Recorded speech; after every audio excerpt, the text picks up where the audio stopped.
सोचिए जब जिंदगी की सबसे खास दिन आपकी शादी बार बार पोस्टपोन हो रहा हो, हर सुबह नई उम्मीद के साथ आँख खुले लेकिन दिन वही हो। ये कहानी है रंजन की, जो एक अजीब टाइम लूप में फंस गया है। रोज सुबह होती है, तैयारी होती है शादी की, लेकिन शाम होने से पहले सब कुछ रीसेट हो जाता है। क्या है इस टाइम लूप का राज और रंजन कैसे निकलेगा इस चक्रव्यूह से, ये सब जानेंगे इस थ्रिलिंग कहानी में। Hey guys, welcome to my channel Cinex secrets. आज मैं एक्सप्लेन करने वाली हूँ 2025 में आई मूवी भूल चूक माफ। तो चलिए स्टार्ट करते हैं। मूवी स्टार्ट होती है रंजन और तितली से। दोनों एक दूसरे से प्यार करते हैं और दोनों अपने घर से भाग रहे थे ताकि वो शादी कर सके। लेकिन बीच रास्ते में तितली कहती है कि वो भागकर शादी नहीं कर सकती, क्योंकि अगर उसने भागकर शादी की और उसके पापा ने खुद को कुछ कर लिया तो क्या होगा। अब इसी बात पर रंजन और तितली में लड़ाई होने लगती है। तभी वहाँ पर एक पुलिस वाला आता है और उन दोनों को पुलिस स्टेशन लेकर जाते हैं, जहाँ पर रंजन और तितली दोनों के घर वाले आते हैं। यहाँ पर हमें पता चलता है कि रंजन और तितली काफी टाइम से एक दूसरे से प्यार करते हैं, लेकिन तितली की पापा उनकी शादी नहीं करवाना चाहते थे, क्योंकि उनका कहना था कि रंजन कुछ काम नहीं करता। तभी रंजन कहता है कि वो गवर्नमेंट एग्जाम दे रहा है, लेकिन अभी तक उसकी एग्जाम क्लियर नहीं हुई थी। अब ये सुनने के बाद पुलिस ऑफिसर उनसे कहता है कि दोनों शादी करवा दे, नहीं तो वो दोनों फिर से भाग जाएंगे। अब ये सुनने के बाद तितली के पापा तो इसके लिए मान नहीं रहे थे, लेकिन तितली की माँ के कहने पर वो मान जाते हैं और रंजन को 2 महीने का टाइम देते हैं, और अगर 2 महीने में रंजन को गवर्नमेंट जॉब मिल गई तो वो उसकी शादी तितली के साथ करवा देंगे, नहीं तो वो तितली की शादी कहीं और करवा देंगे। अब ये सुनने के बाद रंजन काफी टेंशन में आ जाता है, क्योंकि 2 महीने के अंदर उसे गवर्नमेंट जॉब कैसे मिलेगी। अब रंजन इसके बारे में अपने दोस्तों को बताता है और वो सभी लोग यही सोचने लगते हैं कि 2 महीने में इतनी जल्दी गवर्नमेंट जॉब कैसे लग सकती है। जिसके बाद वहाँ पर रंजन की बहन केरी आती है, जो रंजन से कहती है कि वो एक बंदे को जानती है जो उसकी मदद कर सकता है। अब ये सुनने के बाद रंजन उस बंदे से मिलने जाता है, जिसका नाम था सुशील। एक्चुअली सुशील केरी का बॉयफ्रेंड है, लेकिन इसके बारे में रंजन को नहीं पता। अब सुशील जब रंजन की पूरी कहानी सुनता है तो वो उसे एक भगवान नाम के आदमी के पास लेकर जाता है। तो भगवान रंजन से कहता है कि इरिगेशन डिपार्टमेंट से रिजल्ट आने वाला है और उसमें 15 लोगों का सिलेक्शन हुआ है, इसलिए वहाँ पर रंजन की जॉब लगवा सकती है। लेकिन इसके लिए रंजन को 8 लाख देने होंगे। सबसे पहले उसे 2 लाख रुपए एडवांस देना होगा और काम होने के बाद 6 लाख। ये सुनने के बाद रंजन काफी टेंशन में आ जाता है, क्योंकि उसके पास इतने पैसे नहीं थे, लेकिन ये किसी भी हाल में तितली को खोना नहीं चाहती, इसलिए रंजन कहता है कि वो पैसों का बंदोबस्त कर देगा। अब यहाँ पर रंजन की फैमिली की बात करें तो रंजन के पापा कोई काम नहीं करते। एक्चुअली रंजन की माँ का अचार का बिजनेस है और उसी बिजनेस की कमाई पर उनका घर चलता है। अब रंजन इसके बारे में तितली को बताता है कि उसे 2 लाख भरने हैं, तभी उसे गवर्नमेंट जॉब मिल सकती है। ये सुनने के बाद तितली काफी गुस्सा होती है, क्योंकि रंजन खुद से कोई मेहनत नहीं करता था। अब तितली उससे कहती है कि वो चिंता ना करे, वो पैसे का बंदोबस्त कर देगी। जिसके बाद तितली अपनी माँ का नेकलेस लेकर आती है और उसे एक गोल्ड शॉप पर गिरवी रखती है, जिसके बाद उन्हें 2 लाख मिल जाते हैं और रंजन उन पैसों को भगवान को दे देते हैं। अब वो काफी रिलैक्स था, क्योंकि उससे पूरा यकीन था कि उसकी गवर्नमेंट जॉब लग जाएगी। ऐसे ही कुछ दिन बीत जाते हैं और रंजन के दोस्त रंजन को बताते हैं कि भगवान भाग चुका है। उन्होंने काफी टाइम से भगवान को ढूंढने की कोशिश की, लेकिन उसके ऑफिस पर ताला था। साथ ही उन्होंने भगवान के बारे में और जानकारी लेने की कोशिश की, लेकिन उसका कुछ भी पता नहीं चला। ये सुनने के बाद रंजन काफी शौक था और वो भगवान को ढूंढने लगता है, लेकिन भगवान का कहीं पर भी पता नहीं चलता। इसके बाद रंजन इसके बारे में तितली को बताता है, तो तितली भी रंजन से काफी नाराज था, क्योंकि रंजन को जब भी नहीं मिली और उनकी पैसा भी चले गई। तितली कहती है कि अब कुछ भी नहीं हो सकता था, क्योंकि रंजन को जो 2 महीने का टाइम दिया था वो खत्म होने वाला था। इसलिए तितली कहती है कि अब उसे अपने पापा के पसंद के लड़के से शादी करनी होगी। जब ये बात रंजन सुनकर काफी अपसेट हो जाता है और तितली वहाँ से चली जाती है। इसके बाद रंजन के दोस्त रंजन को मोटिवेट करने लगते हैं और उसे हार नहीं मानने चाहिए, लेकिन रंजन समझ नहीं पा रहा था कि आखिर वो क्या करे।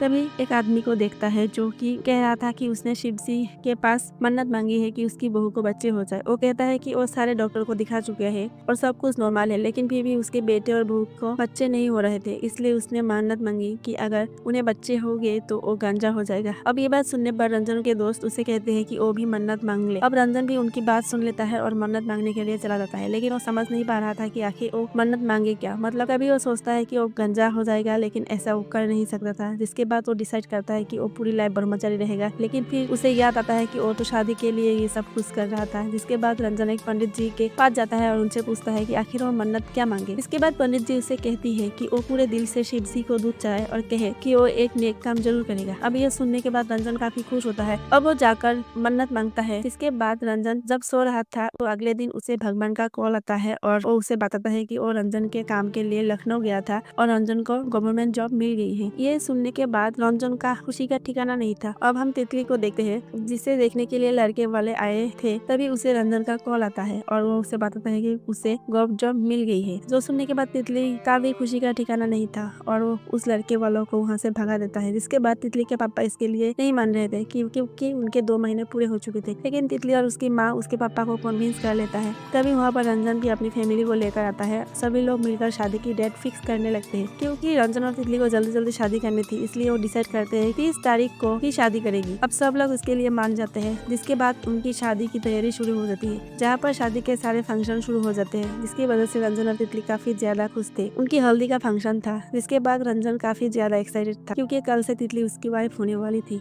इसलिए वो रात को तितली से कहता है कि वो हमेशा ऐसा ही रहे। जिसके बाद रंजन सो जाता है और अगले दिन जब जागता है तो वो देखता है कि फिर से हल्दी के फंक्शन की तैयारी हो रही थी। ये देखकर रंजन काफी शौक था। रंजन सबसे कहने लगते हैं कि कल तो हल्दी हो चुकी थी और आज 30 तारीख है और उसकी शादी है, लेकिन सभी लोग उसे ये कहने लगते हैं कि आज 29 डेट है। अब ये सुनने के बाद रंजन काफी शौक था। लगता है कि शायद उसे भ्रम हुआ होगा, इसलिए आज का दिन फिर से वैसे ही बीत जाता है और अगले दिन रंजन की शादी के लिए उठता है, लेकिन वो देखता है कि फिर से उसकी हल्दी की तैयारी शुरू हो गई। अब ये सब देखकर रंजन समझ जाता है कि जरूर कोई ना कोई प्रॉब्लम है। वो अपने दोस्तों को इसके बारे में बताने लगता है, लेकिन उसके दोस्त उसकी बातों पर यकीन नहीं कर रहे थे। इसके बाद ये दिन भी फिर से ऐसे ही बीत जाता है और अगले दिन फिर से रंजन उठता है तो वही देखता है कि फिर से उसकी हल्दी की तैयारी शुरू हो गई थी। ये देखकर रंजन काफी फ्रस्ट्रेट हो जाता है और अपने दोस्तों को सब कुछ बताने लगता है। ये जो देखकर उसके दोस्त उसे डॉक्टर के पास लेकर जाते हैं। डॉक्टर कहता है कि वैसे तो सब कुछ नॉर्मल है। तो और जैसे ही तितली को पता चलता है कि रंजन की तबीयत खराब है, वो भी उससे मिलने के लिए आ जाती है और रंजन से पूछती है कि आखिर प्रॉब्लम क्या है। तो रंजन उसे सब कुछ बताने लगता है, लेकिन फिर भी तितली को कुछ भी समझ नहीं पा रहा था। जिसके बाद रंजन उसी आदमी को देखता है जिसने मन्नत मांगी थी और वो रंजन को बताता है कि उसकी मन्नत पूरी हो चुकी है। अब ये सुनने के बाद रंजन समझ जाता है कि उसकी लाइफ में 29 तारीख ही क्यों अटक गई है, क्योंकि रंजन ने भी मन्नत मांगी थी कि अगर उसे गवर्नमेंट जॉब मिल गई तो वो कई नेक काम करेगा, लेकिन रंजन ने अपनी मन्नत पूरी नहीं की थी और शायद इसी वजह से वो यहीं पर अटक गया था। रंजन अपने दोस्तों को और तितली को बताता है कि उसे कोई नेक काम करना होगा। अब ये सुनने के बाद वो लोग उसे अलग अलग आइडियाज देने लगते हैं। जिसके बाद वो लोग डिसाइड करते हैं कि रंजन गाय को कुछ खाना खिलाएगा। जिसके बाद रंजन गाय को पूरन पोली खिलाता है, लेकिन फिर भी उसका दिन वहीं पर अटक गया था। मतलब अभी भी 30 तारीख नहीं आ रही थी। अब रंजन काफी कुछ ट्राई करता है, लेकिन कुछ भी फर्क नहीं होता। इसके बाद वो आखिरकार फिर से उसी पंडित जी के पास जाता है जिन्होंने उसे सलाह दी थी। वो पंडित जी को अपने प्रॉब्लम बताता है तो पंडित जी कहता है कि जरूर रंजन ने किसी का दिल दुखाया होगा। ये सुनने के बाद रंजन सबसे माफी मांगने लगता है कि अगर उससे कोई भूल चूक हो गई हो तो वो लोग उसे माफ करे। इस तरह से रंजन लगभग सबसे माफी मांग लेता है, लेकिन फिर भी कोई असर नहीं हो रहा था। रंजन समझ नहीं पा रहा था कि आखिर प्रॉब्लम क्या है, इसलिए वो डिसाइड करता है कि वो ये सब कुछ खत्म कर देगा। इसलिए वो खुद को खत्म करने के लिए नदी के पास जाता है तो वहाँ पर वो अमित को देखता है जो ही खुद को खत्म करने के लिए आया था, लेकिन रंजन उसे बचा लेता है। जिसके बाद रंजन उससे पूछता है कि आखिर वो खुद को खत्म क्यों कर रहा था। तो अमित बताता है कि उसे जॉब नहीं मिल रही, इसलिए वो डिसीजन ले रहा था। अब ये सुनने के बाद रंजन समझ जाता है कि अगर हामिद को बचाएगा तो उसका नेक काम पूरा हो जाएगा, इसलिए वो हामिद से पूछता है कि उससे कौन सा जॉब चाहिए। तो हामिद बताता है कि वो गवर्नमेंट जॉब के लिए ट्राई कर रहा था, लेकिन अभी तक उसे जॉब नहीं मिला था। ये सुनने के बाद रंजन उसे भगवान के पास लेकर जाता है और भगवान उससे कहता है कि वो हामिद की भी जॉब लगवा दे। ये सुनने के बाद हामिद काफी गुस्सा होता है कि वो कहता है कि वो पैसे देकर जॉब नहीं करेगा, अपने खुद के बलबूते पर जॉब हासिल करना चाहता है। ये सुनने के बाद भगवान हामिद से कहता है कि वो बाहर जाकर बैठे। जिसके बाद भगवान रंजन को बताता है कि अगर रंजन को उसे जॉब देनी है तो उसे अपनी जॉब छोड़नी होगी। यहाँ पर हमें पता चलता है कि रंजन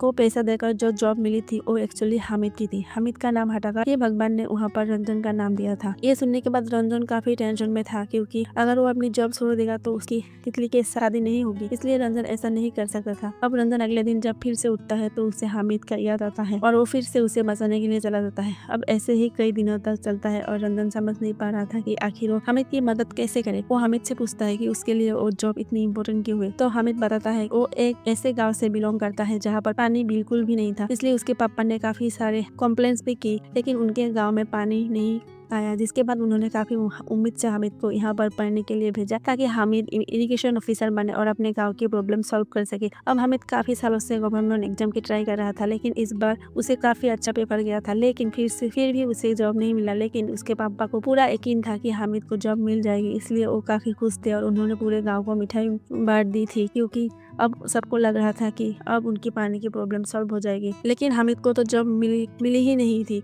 इसलिए वो काफी हार्ड हो गया और उसने खुद को खत्म करने की कोशिश की। अब ये सुनने के बाद रंजन को काफी बुरा लगता है कि उसने हामिद की जॉब ले ली और वो फैसला करता है कि उसे हामिद को अपना जॉब वापस देनी होगी। जब इस बारे में तितली को बताता है तो तितली काफी गुस्सा होती है और रंजन से कहती है कि अगर रंजन ने ये जॉब दे दी और उसकी शादी कहीं और हो गई तो वो खुद को खत्म कर लेगी। अब रंजन समझ नहीं पा रहा था कि आखिर वो किसकी बात सुने। अगर वो हामिद को अब रंजन समझ नहीं पा रहा था कि आखिर वो किसकी बात सुने। अगर वो हामिद को जॉब नहीं देता तो हामिद की जान चली जाएगी, और अगर वो जॉब दे देगा तो तितली भी खुद को खत्म कर लेगी। अब रंजन इसके बारे में काफी सोचता है, जिसके बाद वो डिसाइड करता है कि वो वही करेगा जो सही है, इसलिए वो हामिद को उसकी जॉब वापस दे देता है। जिसके बाद रंजन जाकर सो जाता है और अगले दिन जब उठता है तो आज इस तारीख फाइनली आ गई थी, यानी कि रंजन ने एक नेक काम कर दिया था। रंजन देखता है कि उसके घर वाले उसकी शादी की तैयारी कर रहे थे। रंजन उन्हें बताना चाहता था कि उसके पास जॉब नहीं है, लेकिन उसके दोस्त उसे कहते हैं कि वो चुपचाप शादी कर ले, इसके बारे में किसी को भी ना बताए। जिसके बाद रंजन की बारात तितली के घर जाती है, लेकिन वहाँ जाने के बाद रंजन इस तरह से झूठ बोलकर शादी नहीं कर सकता था, इसलिए वो आखिरकार सबको बता देता है कि उसने अपनी जॉब छोड़ दी और हामिद को उसकी जॉब लौटा दी। जो सुनने के बाद सभी लोग काफी शौक थे और वो रंजन को बातें सुनाने लगते हैं कि आखिर रंजन को हामिद की इतनी परवाह क्यों है। अगर रंजन को जॉब मिल गई थी तो उसे जॉब छोड़नी नहीं चाहिए थी, वो कितना बड़ा बेवकूफ है। अब तितली को भी जब ये बात पता चलती है तो वो भी रंजन पर काफी गुस्सा होती है कि उसने रंजन के लिए इतना कुछ किया, लेकिन रंजन ने बिना कुछ सोचे समझे अपनी जॉब हामिद को दे दी और रंजन से लड़ने लगती है कि हामिद के बारे में उसे सोचने की क्या जरूरत थी। तब तितली काफी ज्यादा गुस्सा थी कि तभी वहाँ पर भगवान आते हैं और सबको कहने लगते हैं कि कितने सारे लोग गवर्नमेंट एग्जाम के लिए ट्राई करते हैं, कितने सारे लोगों का सपना होता है, लेकिन कितने सारे लोग पैसे देकर ये पोस्ट हासिल कर लेते हैं, जिसकी वजह से हामिद जैसे लोग खुद को खत्म कर लेते हैं। लेकिन इससे लोगों को कोई भी मतलब नहीं होता। सारे लोग इतने सेल्फिश होते हैं कि वो बस खुद के बारे में सोचते हैं, उन्हें इस बात की परवाह नहीं होती कि किसी ने इस पोस्ट के लिए इतनी ज्यादा मेहनत की है। लोग बिना सोचे समझे किसी और का हक छीन लेते हैं, जिसकी वजह से उस इंसान के पास खुद को खत्म करने के अलावा कोई ऑप्शन नहीं होता। और रंजन से कहता है कि रंजन एक नेक दिल इंसान है, तभी तो रंजन ने जो किया है वो सभी लोग नहीं कर पाते। साथ ही वो तितली से कहती है कि अच्छा जॉब वाला तो कभी भी मिल जाएगा, लेकिन अच्छा नियत वाला इंसान बहुत ही मुश्किल से मिलता है। जो सुनने पर तितली को भी अपनी गलती का एहसास हो जाता है, तो रंजन और तितली के घर वाले भी समझ जाते हैं कि रंजन ने जो किया है सही किया है, इसलिए तितली के पापा शादी के लिए मान जाते हैं और फाइनली रंजन और तितली की शादी हो जाती है और इसी के साथ ये मूवी एंड हो जाती है। अगर आपको इस मूवी की स्टोरी और मेरी एक्सप्लेनेशन पसंद आया हो तो वीडियो को लाइक, कमेंट और शेयर जरूर करना और मेरे चैनल को सब्सक्राइब करना बिल्कुल मत भूलना। मिलते हैं अगले वीडियो में।